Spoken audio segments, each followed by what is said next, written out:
Olá, grandes amigos do coração! Hoje vou falar sobre 5 coisas que eu deveria ter sabido quando comecei a praticar desenho.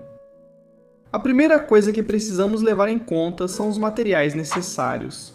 Eu costumo usar para os detalhes pequenos uma lapiseira de 0,5 mm com grafite 4B. Esses grafites eu consigo pela internet, já que em papelarias é muito difícil encontrá-los. Os outros materiais indispensáveis que eu uso são os lápis de grafite. Especialmente eu uso este lápis de grafite 8B da marca Faber-Castell. Gosto que seja 8B, já que é um dos mais escuros e me ajuda a criar tons mais escuros. Ou até mesmo tons médios, porque costumo variar a pressão para conseguir tons médios ou tons mais claros. Também é importante considerar o uso de um esfuminho, que é como um tipo de papel enrolado e serve para distribuir o grafite e fazer sombras limpas e homogêneas. Também costumo usar um pincel recortado que serve como um truque especial, já que é usado para esfumar textura ou sombras. E assim o traço ou a respectiva sombra fica mais contrastado, já que faz com que o grafite se fixe muito melhor no papel. Essa ferramenta elevou meus desenhos independentemente da textura do papel. É como uma espécie de porta-borracha, pode ser uma borracha em forma de lápis. Se chama Tombow Mono Zero, e eu costumo usar um esfuminho, que é como um truque, já que ele é usado em áreas muito pequenas. A segunda coisa que eu deveria saber quando comecei a desenhar foi aplicar técnicas de sombreamento.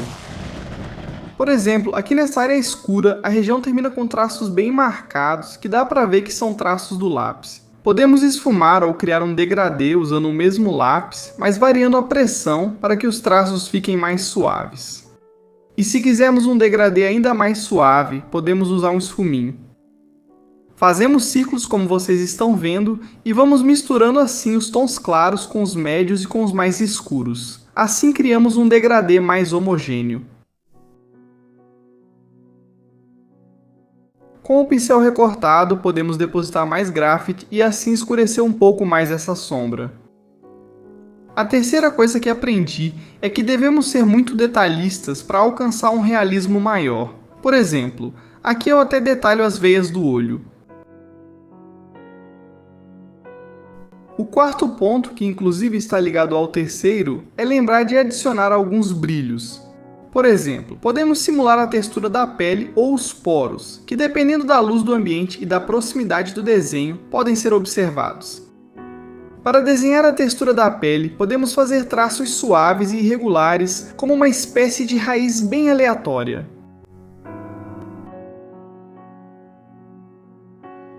Também podemos fazer pontos, alguns pontinhos bem pequenos, usando as lapiseiras para simular alguns poros. O quinto e mais importante é ter paciência. Como vocês podem ver, esse desenho, apesar de já estar terminado, ainda tem algumas partes que podem ser muito melhoradas. Algumas sombras podem ser limpas um pouco mais ou completadas, porque parecem muito irreais.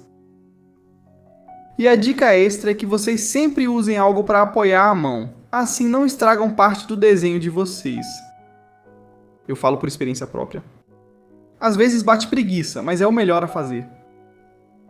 Espero que essas dicas tenham sido úteis para você. Se sim, me avise deixando um like e se você é novo por aqui, inscreva-se no canal porque vem muita coisa incrível por aí. Até logo!